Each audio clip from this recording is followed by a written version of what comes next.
शहादा शहरात कायद्याची भीती संपली की काय? रात्री घडलेल्या राक्षसी हल्ल्याने संपूर्ण परिसर हादरून गेलाय. विजय उद्धव भामरे वय 46 व त्याचा मुलगा सार्थक विजय भामरे वय 20 बाप लेकांनी मिळून जयवंत अशोक पाटील वय 51 यांना संपविण्याचा उघड कट रचत निर्घृण हल्ला केल्याची संतापजनक घटना उघडकीस आली. माहितीनुसार आरोपी विजय भामरे याने आधी फिर्यादीचा गळा आवडून थेट हत्या करण्याचा प्रयत्न केला. प्राण वाचवण्यासाठी झगडत फिर्यादी कसाबसा त्याच्या तावडीतून सुटला.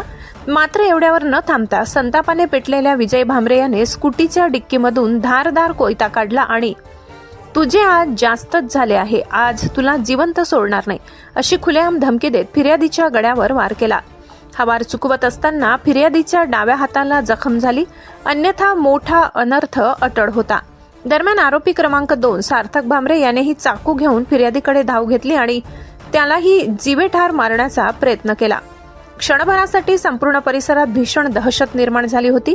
अखेर गुड्डू पवार, अक्षय चौधरी यांनी जीवाची पर्वा न करता धाव घेतली आणि फिर्यादींना आरोपींच्या तावडीतून सोडविले. त्यांच्या धैर्यामुळेच एका निरपराध नागरिकाचा जीव वाचला. या गंभीर व थरारक प्रकरणाचा तपास सहाय्यक पोलीस निरीक्षक प्रवीण सोनवणे करीत असून आरोपींवर हत्या करण्याचा प्रयत्न, जीवघेणा हल्ला व दहशत माजविणे यासारखे गंभीर गुन्हे दाखल करण्यात आले. या घटनेमुळे परिसरात तीव्र संतापाची लाट उसळली असून अशा गुंड प्रवृत्तीवर कठोरात कठोर कारवाई झालीच पाहिजे अशी जोरदार मागणी नागरिकांकडून होत आहे.